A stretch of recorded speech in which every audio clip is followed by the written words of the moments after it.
Oso erraz, hemendik hartu eta hemen sartuko dugu. Ikusten duzuenez, bi marra gertuko dira urdina eta berdea.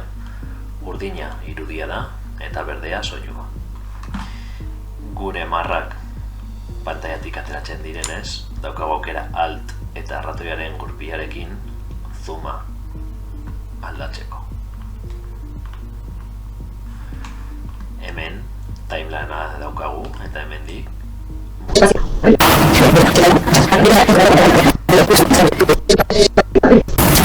ikusten duzuenez, espazio gehiago daukagu hemen goian.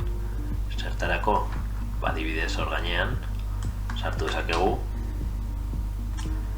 irudiren bat. Irudi hori, kasu honetan letrak dira, gure bideoaren gainetik ikusiko da. Ordena hau aldatzen badugu, orain bideoa gainetik dago eta gure irudia ez da ikusiko. Asko erabiliko dugun beste erraminta bat, labana izango da. Honekin, gure bideoa hainbat zatita moztu dezakegu eta ondoren berriro kursorea hartuz mugitu ditzakegu aurrera edo atzera. Edo adibidez zati hau kendu nahi baldin badut, aukera daukat. Hau hartzeko eta bi modu daude kentzeko. Atzera doan marrarekin espazio hautsiko du, baina suprimirrekin atzekoak bere leku hartuko dute.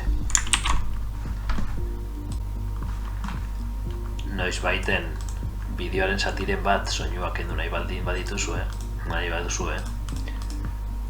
hautatxerakoan ikusten duzue biak gorriz agertzen direla, eta bat kentzerakoan besteak kenduko dela. Bakarrik soinua edo irudia kentzeko lehenengo bat diozue, eskuineko botoiari eta link clips kendu behar duzue. Orain, posiblea da bakar bat hartatzea eta hori kentzea. Orduan zati honetan soinua gure ikastetxe taldea eta martxan jartzeko momentu. Ikusten da zuenez, soinurik ez. Beste aukera bat daukagu fade in eta fade outak egiteko. Adibidez hemen mugitzeko arratioaren gurpilari klik egin behar dugu eta gero kursorea mugitu. Adibidez hemen soinua bat-batean hasten denez, mugitu dezakegu hau hemen egiteko fade in bat entzun. Erronka honetan, zuen etorkizuneko Edo, justo kontrakoa egin dezakegu bebai atzean. hartuko ditugu. Eta ondoren, zuen ikaskuntza helburuetara Aukera berdina daukagu irudiarekin. Eta hau holan egiten badugu, irudia joango da. ezberdinak aztertuko ditugu.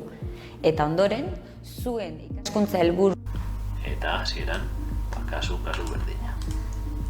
zuen ikaskuntza helburuetara gehien egokitzen direnak aukera Azkenik, erraminta simplekin bukatzeko, aukera daukagu bideo bati volumena jaisteko edota igotzeko. Horrela. proposatutakoak baino erabilera gehiago sortuko direla. Honekin amaituko dugu edizio pasiboarekin.